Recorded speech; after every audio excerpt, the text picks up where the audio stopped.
I Want to Jump Like Dee Dee, with me, Giles Sibbald, is the music podcast that does music a bit differently. I'm talking to some incredible musicians, DJs and producers about how they use an experimental mindset to fuel their own creativity, pursue new challenges, overcome fears, bounce back from mistakes. What we're going to try and focus on in this episode was inspired really by a talk that Matt gave at Youth's Space Mountain Festival last October around AI and the future. We got into some really fascinating discussions around human behaviors, human involvement in AI models of the future. And it got me thinking that it might be interesting to, develop a conversation around how this sort of mega trend might start to impact our life path and the sort of mindset and qualities that we might need to, navigate these sort of seismic changes that are coming. Matt Black really needs no introduction. So that means I'm going to give him exactly what he doesn't need and waffle on for a bit. Actually, there is a purpose, and that's to give you an idea of the power of mindset and how it can shape lives. So back in the day, when Matt joined forces with John Moore to form what became known as Cold Cut, music really stepped into another dimension. I mean, if you want to know where the term cut and paste came from, sort of check out Say Kids, What Time Is It? Beats and Pieces, both of which are just wild. And then for me, one of hip hop's finest, if not their finest moment, was Cold Cut's 7 Minutes of Madness remix of Paid in Full by Eric B. and Rakim. The way that they incorporated the scratching from DJ Sal and the samples of Rahaza, and of course the memorable intro of This Is a Journey into Sound, it's really sort of peerless. And the collaborations from Cold Cuts are as renegade as they are incredible. You got Queen Latifah, Marquis Smith, Roots Maneuver, Scratch Perry, Mike Ladd, Jello Biafra, and then of course Lisa Stansfield and Diaz with Youth on The Only Ways Up. Amongst all this, they set up Ninja Tune in 1990, which is a label that's really synonymous for its sort of uncompromising renegade vision that champions kind of pretty much uncompromising renegade artists. Further to that, there've been kind of virtual reality games, multimedia projects, the concept of DJ food, and now more food for DJs or anyone for that matter with Ninja Jam and Jamm Pro. Which are these phenomenal music making and remixing apps, which actually I use to create the intro music for this podcast. It's kind of hard to believe that I could ruin the app's reputation in one fell swoop, but there you go.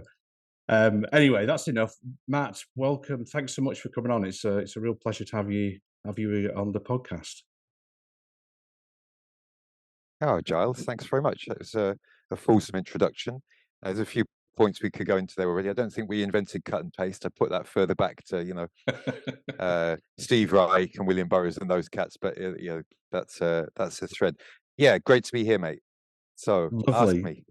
Yeah. Well, I mean, as I say, this was sort of inspired by the talk that you gave at Space Mountain, around AI, and obviously, kind of technology and the future is something that's you've kind of championed. You've been really interested in it. So I was sort of curious as to how we could sort of develop this, and kind of what your thoughts are on the situation now, how it might sort of evolve in the future, and particularly on its influence on culture, I guess.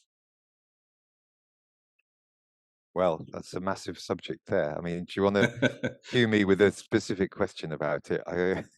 I could just give you a general vision of the future, not that it would be, guaranteed or, truthful or anything. It's just mere speculation. But yeah, I mean, since that talk and since the Space Mountain gig, we've seen the advent of Chat GPT, which is much in the news nowadays as kind of the next wave in AI. Well, even calling it AI creativity is a vexed question, but it's the next stage in the popularity, the mainstream impact of AI, and I guess probably a lot of people have not heard of it and have not played with it, but probably quite a few people have. I just had my Indian visa application closed. Not accepted, not rejected, just closed. I'm trying to work out what that means, but I did use a bit of chat. Well, I used a bit of Chat GPT to generate some text for my application, in support of, you know, my collaboration with my wife, the filmmaker Dinar Stafford. And it came up with some quite good phrases. We just did it for a laugh, but we ended up cutting and pasting a few bits into the application. But then, as I said, it's been closed, so maybe that didn't work too well.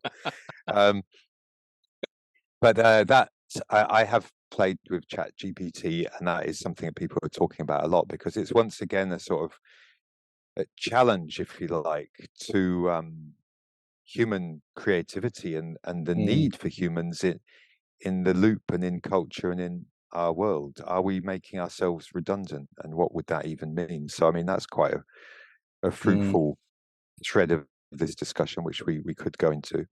mm. I think, yeah. I mean, I mean, the chat is an interesting one. I mean, also photography as well. Um, you know how AI is sort of influencing photography, and again that sort of human interaction. Are It's you a it. photographer? I'm not. My partner Saskia is. Right. She's a photographer, and I've seen, Mm. you know, quite a few, you know, music photographers, you know, talking about this. Some are, you know, some are worried.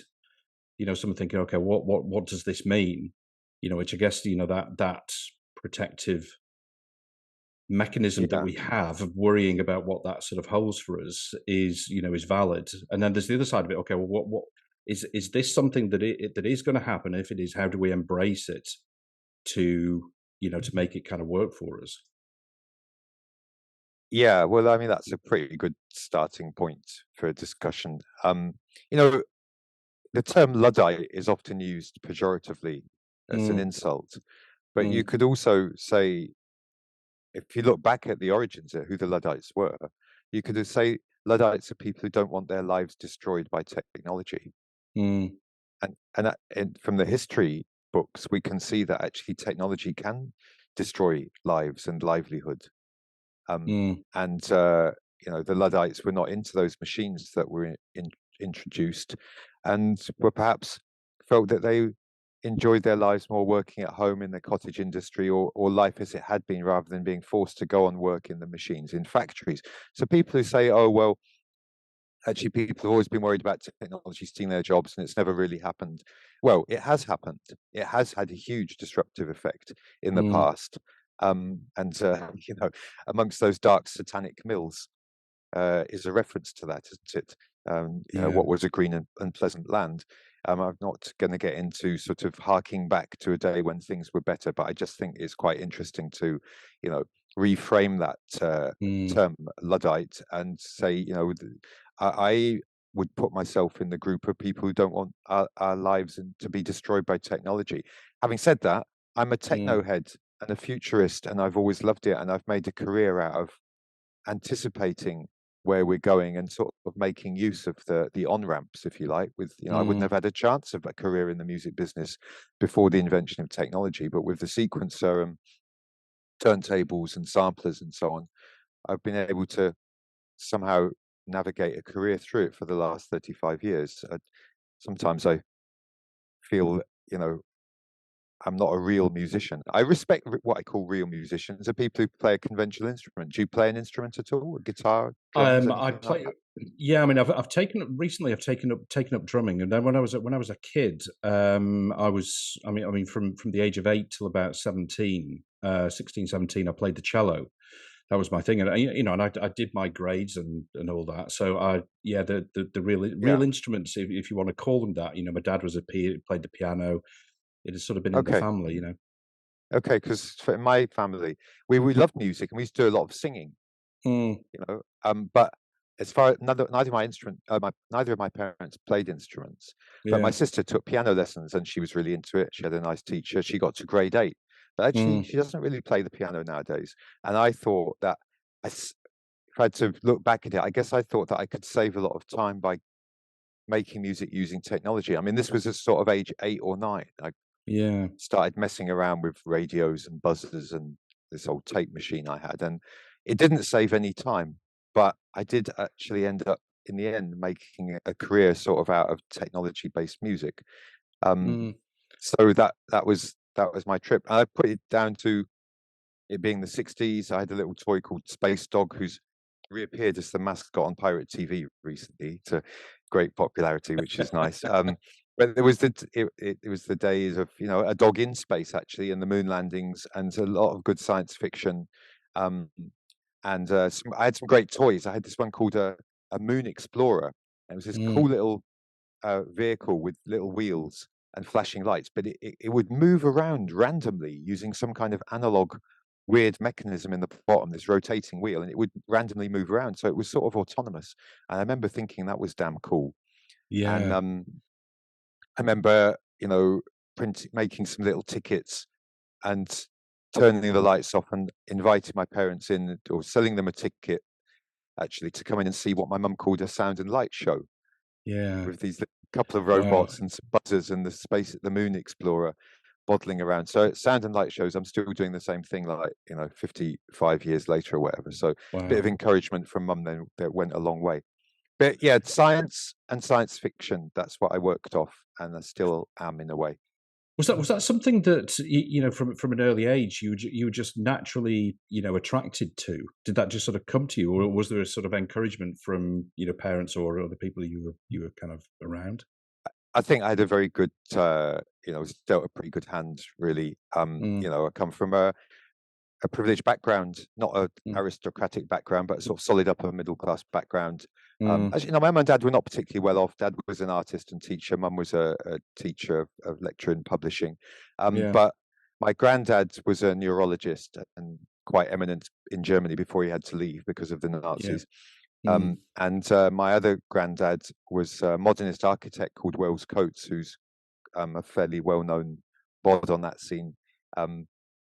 Bit more appreciated nowadays. Actually, had quite a hard time in his life, yeah, but he did get some buildings built, like the Isocon building in Lawn Road, um, and he invented stuff like the wing sail and the D handle. And so, mm, growing up, I was aware that there was this guy in my family, that although I never met him, but he was a sort of legend in my family, and we had old photographs and him meeting Le Corbusier and yeah, yeah, yeah, an old radio that he designed and stuff. I think probably I was quite inspired by Wells actually.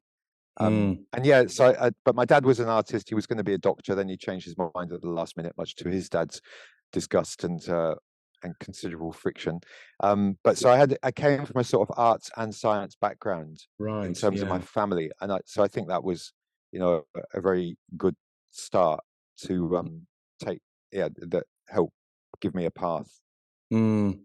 I remember that. I remember again when I must have been the sort of the early '80s, and having you know you know, sort of stereo system, and buying a microphone and doing, you know, that sort of, you know, home recording with. I remember it was like with my nan. She lived with us at the time, so my mum's mum, you know, and us Uh-huh. doing our little kind of radio show in the front room. It Yeah, well, was there it you was so go. much I fun. mean, that you know, that was already an advent of cheap available technology that gave you a sort of Yeah, recording studio in your home, right? So yeah, a bunch of us feel like, you know, we heard these guys on the radio, or, you know, maybe saw Top of the Pops and thought, oh, I could have a go at doing that. I remember a couple of formative Top of the Pops moments. Was one was Silver Machine by Hawkwind, which had yeah, sort of a lot of energy, but had some great kind of spacey synth noises as well. Another one yeah, was Son of My Father by Chicory Tip, which had this guy, he dressed up in a sort of mad helmet, looked like a bit like a Cyberman, and he was playing this, like it was called, as it turned out, it was a synthesizer, but I didn't know that at the time. But again, it had this spacey kind of sound to it. Um, and even, you know, Rocket Man, Elton John, yeah, is a great bit of sound design and a great song as well. And I remember being well into that track. Then there was Doctor Who with its yes, of course, fantastic, yeah, you know, futuristic music and futuristic, you know, title effects with all video feedback. You know, those yeah, guys yeah. really pushed it out in those days. So that was a big influence as well. So somewhere along the idea, I got the idea. So somewhere along the route, I got the idea that kind of this was cool, and there could be a way of making stuff using all Mm, these bits of tech and toys.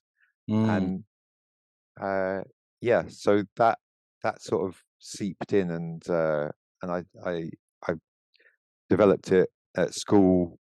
I had a bunch of geeky friends. We found an old pile of hi-fi disco equipment that the youth club was throwing out one day. We bought the lot for £5, Yeah. and that was a sort of rubbishy 2 decks and a speaker and an amp. So we started doing discos at school, and then we did a little radio show through the school intercom and so on. So by the age of 14, I was kind of quite plugged into, kind of music and tech. What sort of reaction was that getting from, kind of like the other kids at school, the teachers, any of the adults around you? We were well encouraged. I mean, all credit to Mr. Palmer, who was our maths teacher, and I was at a weird boarding school. I used to go home at weekends, and it was a comprehensive school, but it was also had some boarding as well. And he took me and a few other boys kind of up under his wing.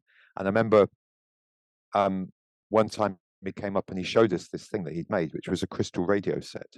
Yeah. And it didn't need any batteries. It was just an aerial, an old headphone piece from a tank, Wow. and a wire for the earth.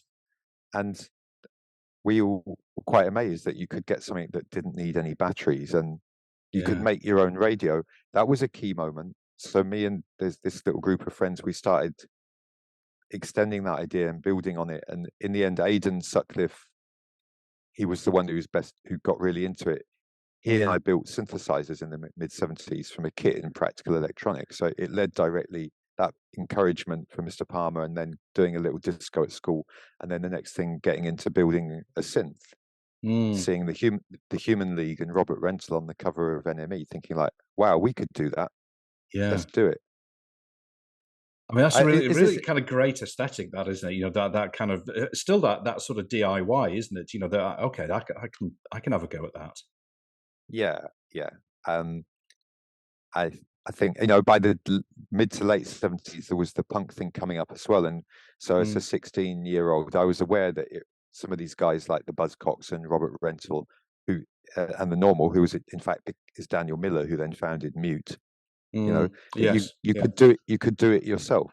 You didn't need to have a big record company, and in fact, doing it yourself was cooler. And of course, there was the great figure of John Peel, who championed that idea that it was cool to be into a lot of different sorts of music, and flew the alternative flag, right? So, and a lot of us felt that and decided that could be our flag as well. You know what I mean? So I remember. I remember listening to. I mean, I spent a lot of time listening to to John Peel, and again in that famous front room, where the radio and the kind of the stereo was, and it was almost that sort of 10 to 12 slot that he had, and it made it really kind of I was listening to this sort of on my own. I'm an only child. I was just listening to this on my own and sort of in my own world, absorbed by it. And it was almost like I was, it felt this spirit of, there's this kind of camaraderie. You could feel other people the same listening to him. Right on. That's a good really observation. made you feel exactly. made you feel kind of welcome, and that you weren't weird for liking this. Well, although stuff that he was there playing. was not weird exactly, but I would say there was already a feeling of some kind of, it was kind of a club for oddballs in a way, wasn't it? Because then you had your, I hate to say the word, Jimmy Savile and the mainstream Radio 1 DJs, and they played pop, whatever those guys did. Do you know what I mean? And then Alan Freeman was slightly a bit different, a bit more prog, but John was just something else. And so I think for oddballs, that was a natural place to kind of rally around it. Is this relevant to what you wanted to talk about? No, it is. No, it is. No, absolutely. I think it's funny. I mean, we always go off. We've got a long way to go. We've only reached the mid 70s, mate. So, but I think these sort of things are very formative, though. I think, and I like now, and I'm kind of 54, 55 in April. But and more as I get older, I kind of look. I start thinking about those days, and it's not sort of nostalgia. I hope it's not nostalgia, but it's finding what events you remember, what are the formative influences that make me who I am today. what they call the Delphic injunction, know thyself. Mm.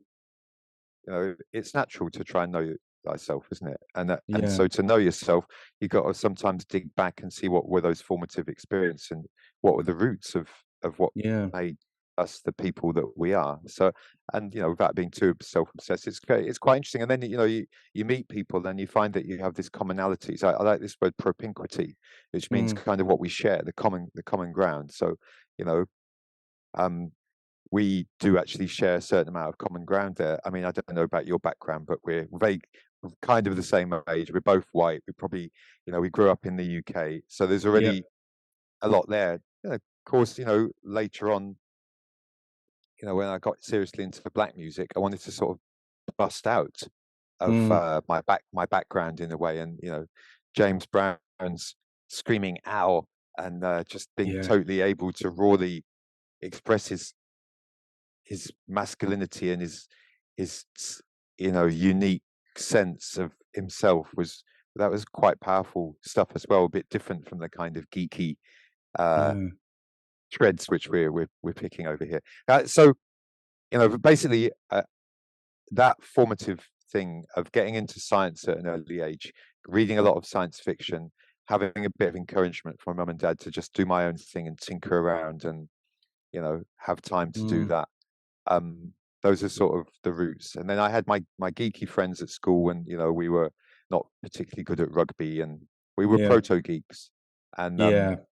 we had our little posse. And then later on, when I went to university, I also got another posse of mates, and they're still my best mates now. And we got Mm. into getting high and listening to music together, and particularly to black music. And Mm. my mate Mm. Duncan, my Dunk was the one with the cool record collection, and he kind of took me aside. I moved in with these guys, the best thing that ever happened to me. We formed a little posse, and Dunk explained to me that he'd been studying music, and he decided that black music was sort of best. Yeah.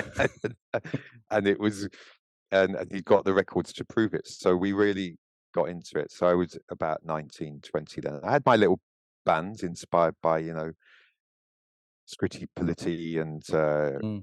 Rig and Panic and other Peel favourites, a certain ratio. They all came and played Mm. at Oxford at Scamps, and we all went to see them. I had my band. Sometimes we got on the support slot with Rig and Panic. I think we supported Mm. them at one time, much to Gareth's disapproval. um, and but then and Dunk used to do discos as well, and he had this great record collection. We were sort of his posse, and then hip hop came along, and Mm. records like there were cool records like Planet Rock and early rap and electro and a ton of other stuff, but Adventures on the Wheels of Steel by Grandmaster Flash was Mm. a real mind-blowing track. Yeah. We just listened to it, trying to get inside, like, how's he made this? Because it's got all these other bits in, and then finding out about scratching and Yeah.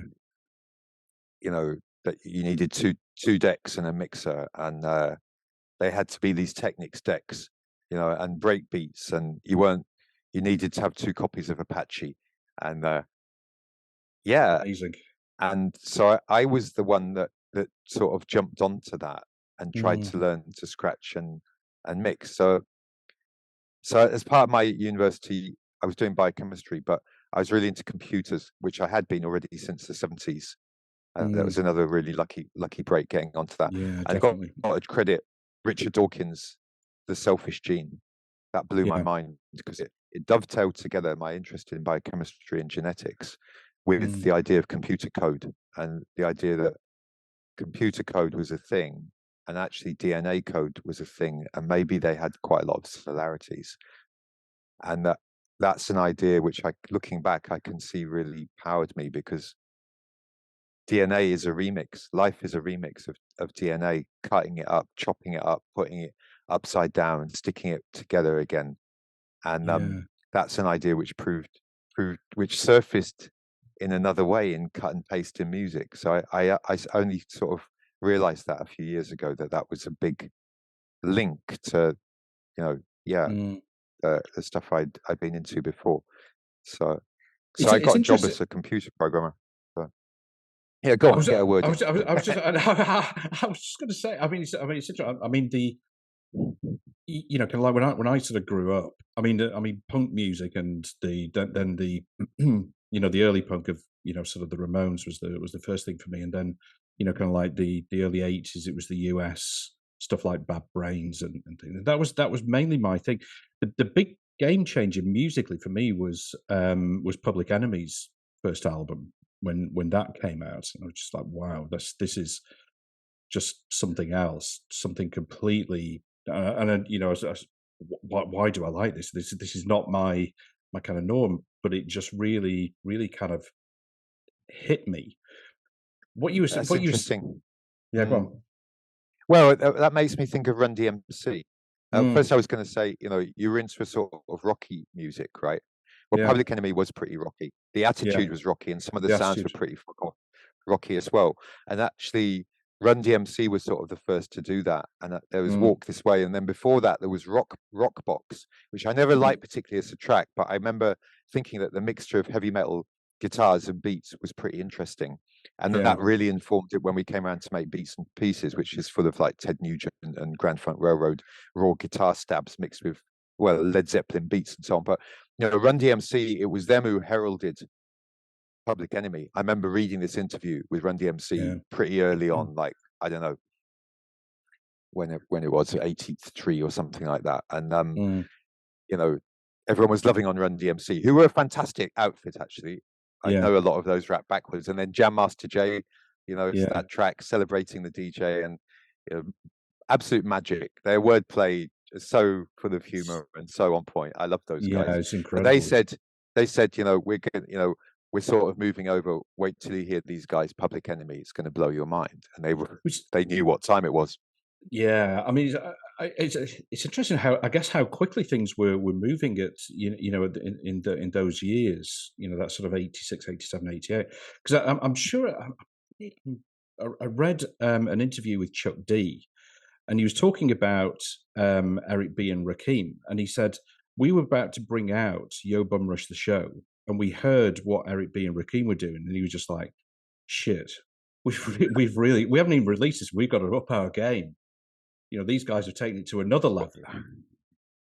That's brilliant. I mean, that's what you want from a scene. I mean, even just in a small way, living with my mates at uni and getting high, we used to make these mixtapes by just pause button editing stuff Mm, together, and we'd sit around criticizing each other's tapes, and we'd have parties and we'd play who's got the best mixtape for the party, and sitting around going, your edit is late, and but in a friendly, competitive way. So we really used to work on, who could do the best mix. And actually, some bits that my mates made up found their way into Say Kids, What Time Is It? That mm, say Flash one time, agitate, agitate. That was my mates Jim and Eddie that put that mix together, and then I copied it later on when I actually got around to making a record. So yeah, it's brilliant, all about the posse and inspiring each other, and inspiring. that balance between cooperation and competition, which I think is misunderstood. Actually, competition's overemphasized in this fuck you capitalist society. It's also, yeah, Cooperation and competition are the yin and yang of evolution. Cooperation is actually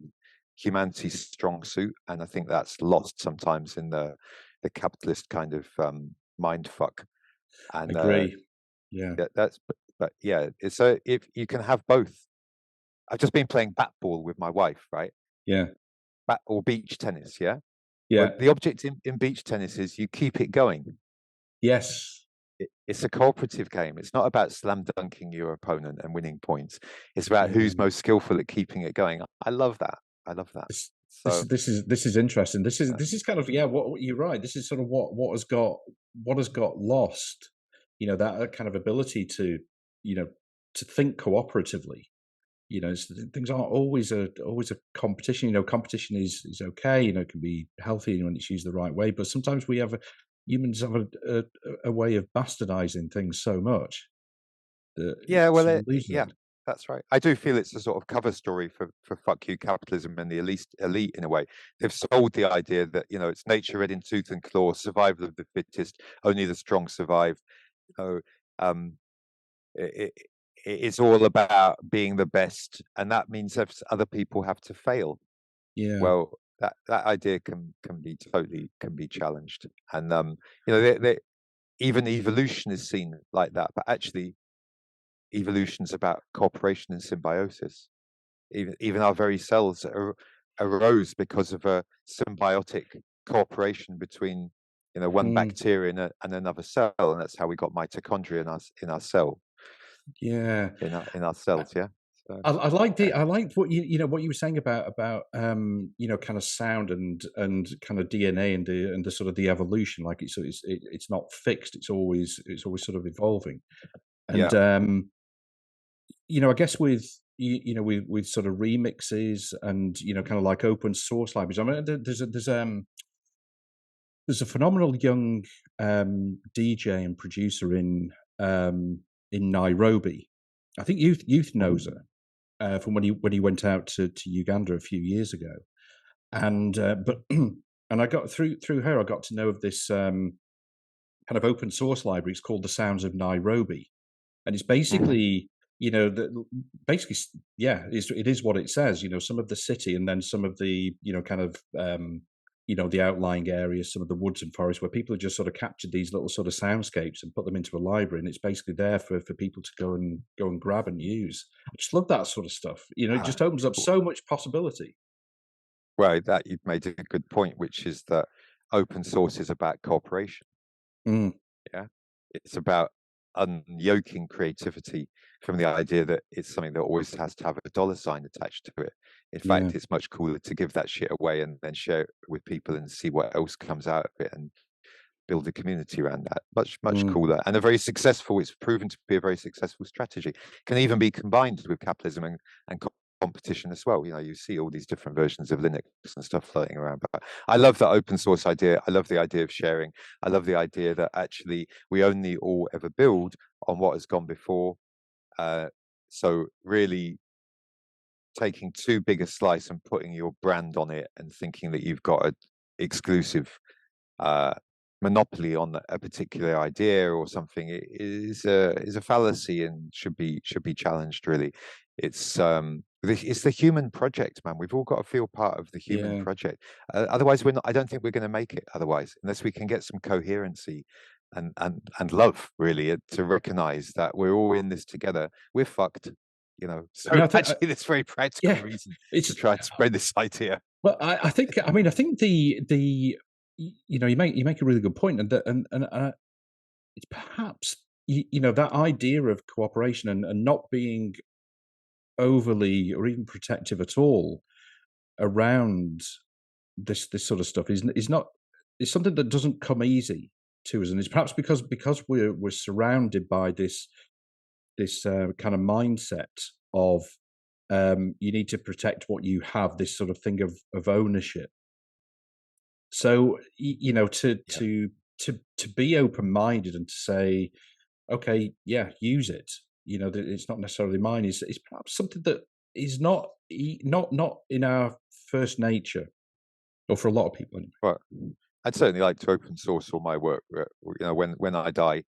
But it's a bit more complicated because most of the cold cut stuff I've collaborated on with John, so I'd have to get him on to agree to that, which he might have a different idea reasonably enough about it. But it is good to consider these things, and also it's a balance as well. I accept that if I sample a massive piece of a Beatles chorus, right, and I have a big hit with it, a lot of that value is going to be derived by the Beatles and just by maybe adding a beat behind it. So I'm going to be hearing from their lawyers if where there's a hit, there's a writ.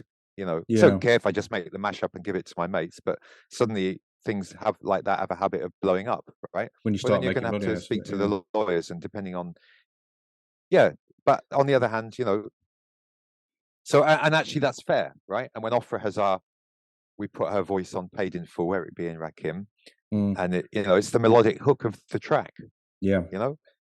So she went along and said, "Hey, this is my track that you put on your track," and they were like, "Well, Island had no, you got us banked rights," and they settled on a third of I believe, of the rights on that track went to Ofra Hazar, which I think is fair. I think it's fair. And if we put an a cappella of People Hold On with Lisa Stansfield, we put an a cappella on the 12-inch, not as a honey trap, but because John and I always loved vinyls that had a cappellas on, because it meant you could do something else with it. Yeah. And then over the years, which I mean that's over 30 years ago now, people have taken that a cappella and sampled it and made many new tracks out of it. And generally, if it's released, they have to come to us and say, "Hey, we've sampled People Hold On," and we go, "Okay, well, depending on the use," and we negotiate and we get a piece of that track as well. They get their track. Everyone's happy. So that's a cooperative basis as well. You find the sweet spot in a negotiation, in a cooperation, about finding the sweet spot. Capitalism teaches you to take as much as possible and give us as little as possible As in low as possible. any negotiation, any deal. But then you'll find next time you want to do it, that person's pissed off with you because they understand that actually you didn't give them a fair deal. You find the sweet spot where both sides are really happy with it, you're good for business again. That's a cooperative strategy. This is what game theory teaches us, actually, a branch of mathematics, which, circling around, I first heard about from The Selfish Gene, the idea you could model behavior using code and mathematics. And one of the branches of that is called game theory. Everyone ought to study game theory just on the basis and understand that cooperation is the best strategy long term, and you can prove it. I agree. Why isn't that taught? I think we know the reason. I think there are a lot of there are a lot of things that I think that that aren't taught in schools that should be. I mean, a lot of stuff that I'm really interested in. These what are called, probably incorrectly, but let's say soft skills. Things like empathy and adaptability, things like, and self-awareness, things like that aren't taught in schools.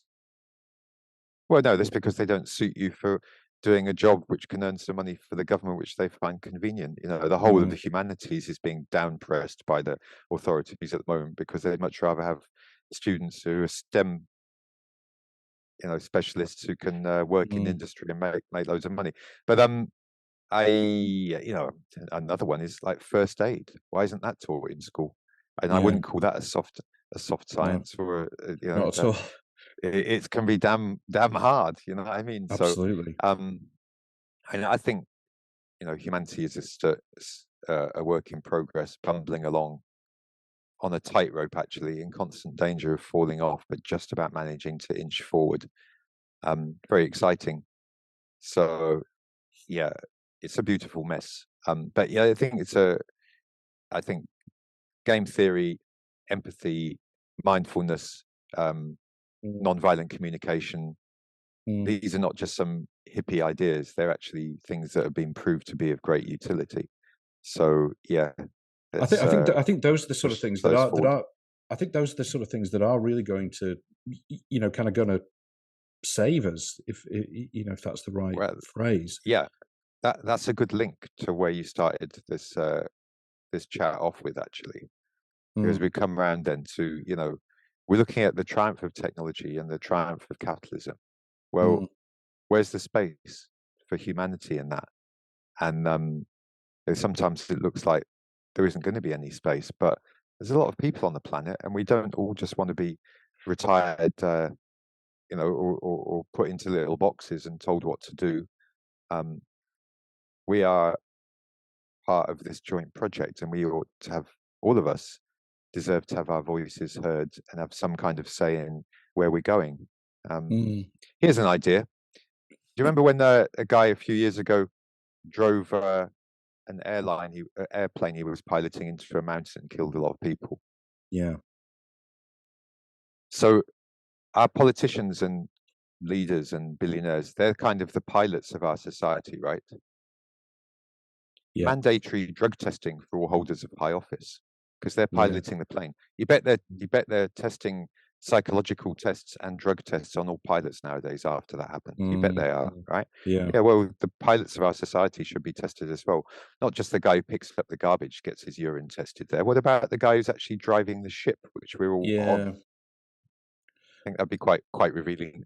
Good luck with getting that through Parliament, though, based on the recent reports of cocaine in the Houses of Parliament were fucking rife. You know what I mean? I agree. I mean, I totally agree. I mean, the more bizarre things that happen. I kind of think, okay, aside from in the UK where we seem to have had, an inordinate number of prime ministers that have not been elected. I mean, aside from that, you're still basically sort of putting, it's not a party. It is an individual, because everybody else that sort of surrounds that individual are just sort of so sycophantic, and that so you're putting your vote to somebody, and in one person's behaviors, and that those sort of short term. I just think it's mind blowing. There's a book on there which I've been reading again, which is anarchism, what it really means. It's Emma Goldman from like 1909, and it's incredible. Right. I mean, it's really like great. Just sort of thinking about, because that's about cooperation and collective. Yeah. I just think those sort of ideals now.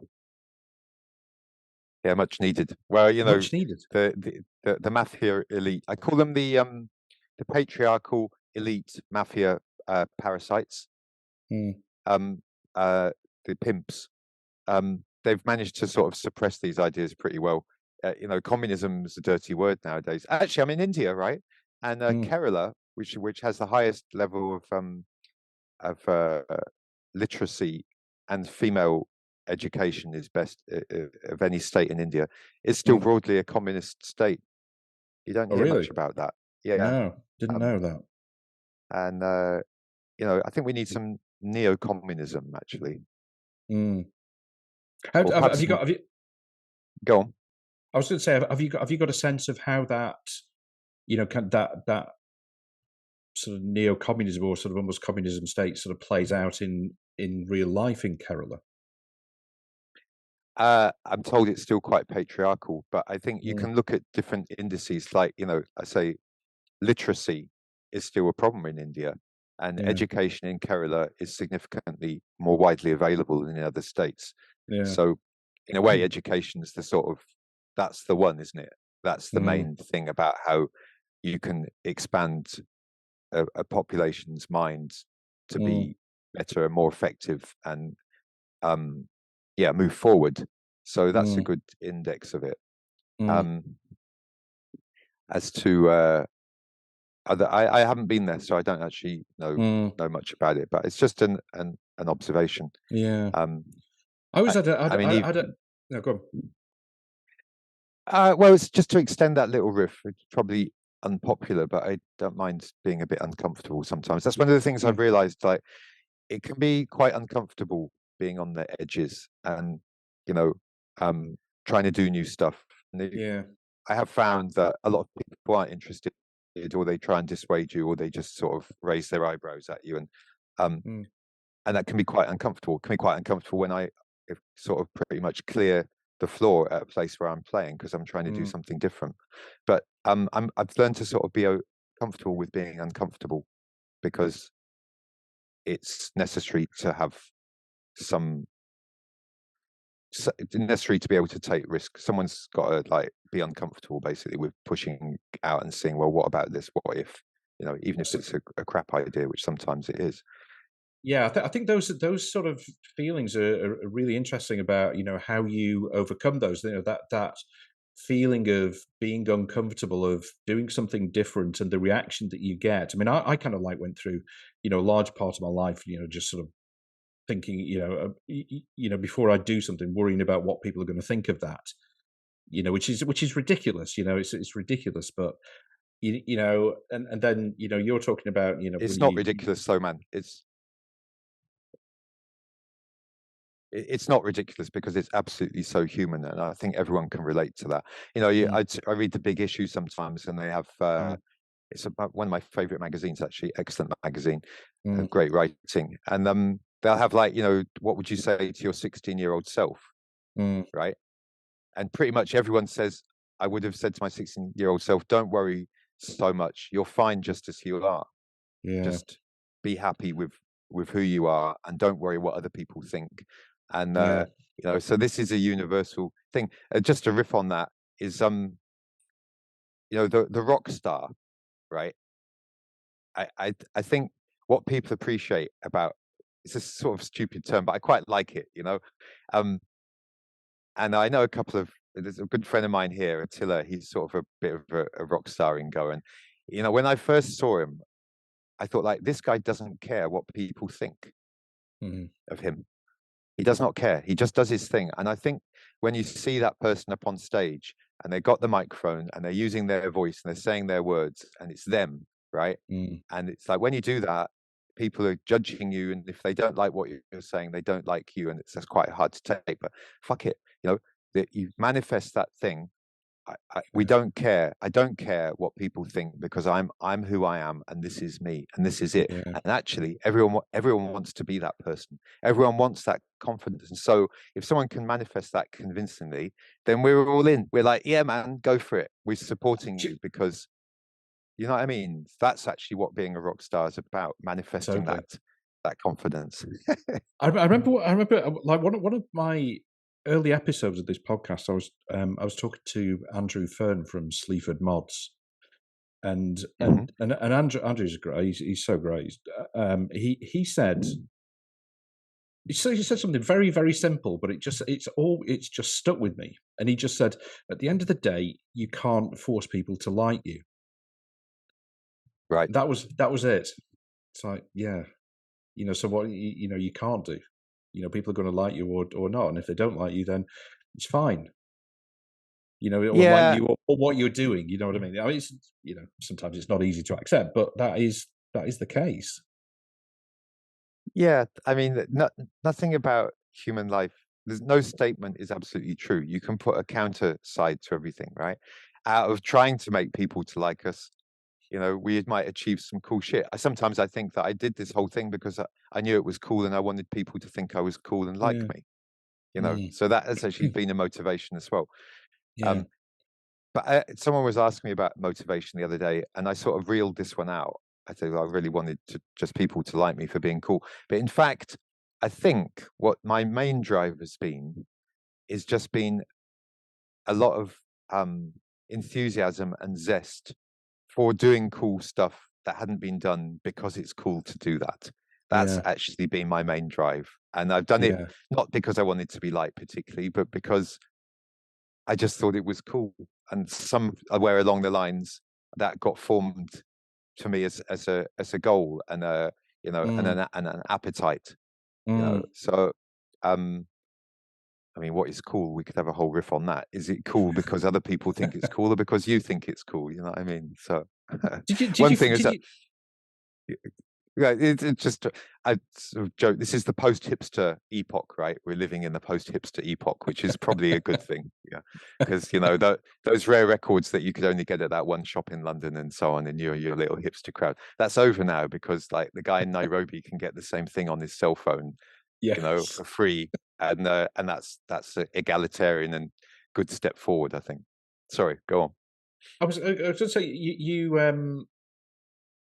you mentioned earlier about taking risks, and I'm just wondering, is it, through your life, as you've got older, have you found your attitude to risk taking has changed? Yeah, that's a good question. I think I was quite a bit of a scaredy cat when I was younger, but I'd also had, sometimes I would just go fuck it and just go in for it. I mean, approaching women and trying to make contact with them, that's a huge risk, and one that I've never been particularly good at taking. Probably, except if I've had got a bit tipsy, sometimes that helps. But I think I'm more able to take risks now, and that comes out of having that confidence that I know actually it will be okay. I think I'm okay. It will be okay. I can handle it no matter what the outcome is. But I still have to push myself sometimes. I have regrets of things of invitations that I've been given that I didn't take at the time out of some stupid worry about what it'd be like.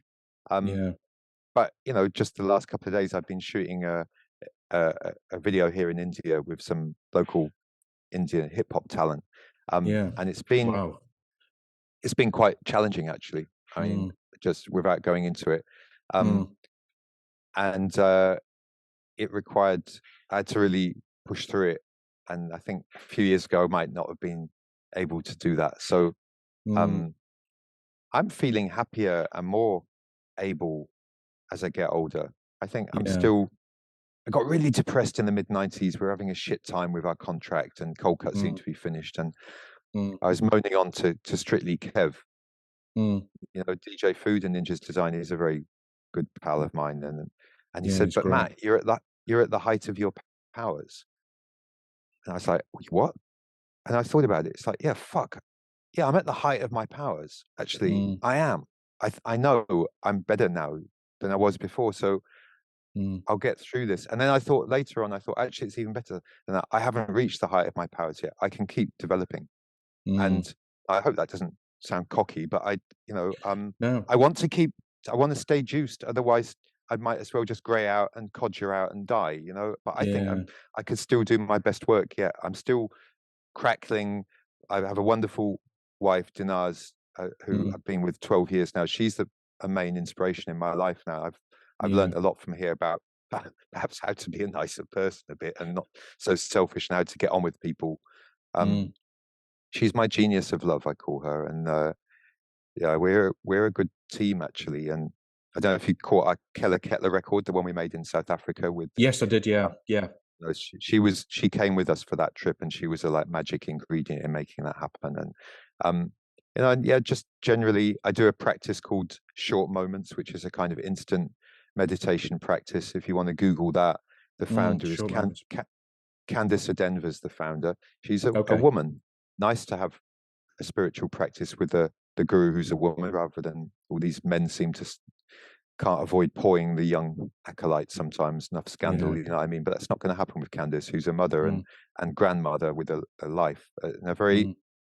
She was an internet pioneer, actually. And she has this thing, Short Moments, and just it's something I can access any time. And it's like having a sip of water or hitting the reset button when I get onto too fucking, too much of a rut. Watch out for when a groove becomes a rut. That's true. That's a very good point. What do you reckon? I like that actually. Yeah. This is a good point. I mean, listen, we've done nearly an hour now, right? We have, yeah. I mean, this is really interesting because I mean, what you're saying there, the evolution of your identity, almost, the different parts, different people come into your life. You get, people who like, Kev, who say something to you and that triggers something, and you evolve and you learn to appreciate other things. I think this is all sort of fascinating about how we evolve as people. Well, I used to be more introverted and self-obsessed. I think I've opened up a little bit. Sartre said this hell is other people, but I think that's too negative. I think sanity is other people, actually. Sanity is other people, and especially if they're nice people, and you can get if you can. Well, even some of the most shit things that have happened to me, when I've looked back, they've sort of turned inside out, and I see that in fact they were useful. That's my favorite word, useful. Is it useful? Yeah. Just to sort of finish off, just one bit that we didn't talk about, as far as sort of technology goes, and so like going back to sort of when Amazon started out, and it kind of disrupted the way that we kind of buy things. That was a kind of seismic change. And I started thinking about that in about sort of 4 years ago, in terms of, because I stopped using it as much as I could. I mean, I very, very rarely use it now. And I realized that it was not the concept of Amazon itself, what it was doing, and the platform that it was providing all these sort of sellers. It was the fact that the actual structure behind it was still the same bullshit that has, that basically, like all the kind of the returns, the whole kind of structure was, the economic structure was just basically going to one person. That was the thing. And I wonder that with the stuff that's happening now with technology, with sort of chat GPR, with AI, with photography AI, with some of the stuff that's happened with music over the years, is because the worry is how commercially it's going to affect people's lives, because the fundamentals of how we're structured as society hasn't changed. Yeah, I mean, I think that's totally a valid point, and it's, you know, it's broadly been the free thinkers and the heads who've come up with these innovations in technology. Mm. You know, acid heads created the personal computer. Yeah. You know, and that early vision of, you know, a brave new cyberpunk world where information wanted to be free, and, you know, that did drive things along for a while, and then the sort of forces of commodification seized, waves of lots of dollars around and sort of seized the steering wheel. Mm. You can see the same thing in music, where a new form arises, often from, you know, a poor area, Mm. whether it be reggae from Jamaica or grime from South London. You know, Yeah.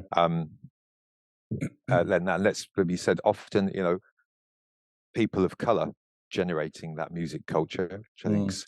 needs to be underlined. Actually, give Yeah. credit where credit is due. Yeah. Yeah, but then, you know, the forces quantification will take that, and, you know, before you know it, it's on a Red Bull advert. You know what I mean? So, Yeah. but I've Yeah. come to see that this is a cycle. This is part of the Mm. pulsing cycle of life, and to sort of start tearing your hair out, saying, "Oh, it's been sold out. It used to be better in the old days." No, we're just staggering along as normal, swaying Yeah. from side to side, and Mm. that's the kind of progress that, you know, evolution is like. That it's not a straight line.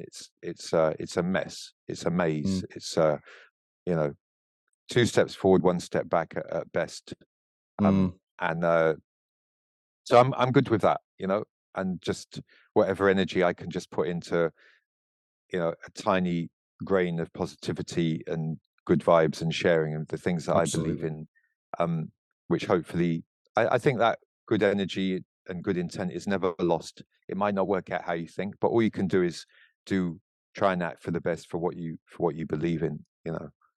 And it's just we're going to wind up soon, I guess. Yeah, um I just wanted, you know, we started talking about artificial intelligence, and it is something that's, you know, in the news a lot at the moment.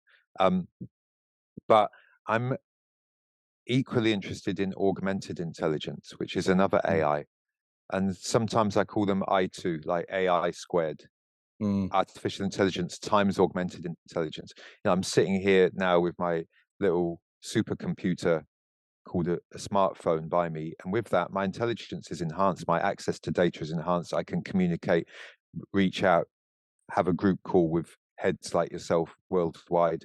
um, I can enhance my intelligence in different ways. If I've got an idea, as I had the other day, for a new sort of new school ghetto blaster, I can type it into one of these image generators and see what it comes up with, and use that as a stepping stone. Mm. I can use Chat GPT. I can use these other tools. I can use music generation tools to come up with musical structures, and then I can take them and audition them and select them and mutate them. Um, so this is augmented intelligence, and, you know, actually, by far the most sophisticated technology is nature. Yeah. And Yeah. Buckminster Fuller uh, totally recognized this, and that was a big part of his manifesto. You know, um, and you know, the most complicated intelligence systems that we know about are human intelligence, and indeed are networks of human intelligence, which I believe are a thing as well, that can be considered a type of organism. Um, and so there's worry about, you know, is we going to get to fucking, what's it called, in Terminator, when uh, the super, you know, the military network becomes self-aware and Oh my God, destroys no. humanity. Uh, that I'm the that worst person for remembering anything in a film. it might come to me in a minute. But well, okay. Look, I'm going to do what I said. I'm going to type it in because, you know, as dementia increases and my cognitive faculties. Even just doing that has done it. I was about to type it into Google, where if you can remember half of something, Google will find the other half for you. But I've now remembered as I did that it's called Skynet. Okay. Skynet. Yeah. And so the idea that, these systems are going to become self-aware and they're going to wipe us out, I think it's quite plausible, actually. But I also think that, well, maybe they won't make it. The machines won't make it to super intelligence first. Maybe we will make it first to super intelligence by augmenting human intelligence, which, let's face it, has already got a fucking huge head start on any machines, no matter how many billions of transistors they've got in them. They're very crude, just in energy efficiency, the brain leaves them absolutely in the dust. We could get down with that. And I sort of remain optimistic for the possibilities of that. And we all love auto-tune and vocoders, right? Yeah. I think it's because we're fascinated by the ongoing fusion between humans and machines, and that kind of semi-human, semi-techno voice is a harbinger of that, and we're sort of scared of it and fascinated by this ongoing cyborg fusion process in equal terms. So then that musical device is sort of hinting at that. Yeah, it's very true. Very true. Fascinating stuff. Man. So brilliant. I think we might leave it at that now. Big up to all your listeners. You keep up with the augmented intelligence people. Yeah, don't let the machines grind you down, and keep having fun, keep breathing, and let's take it further.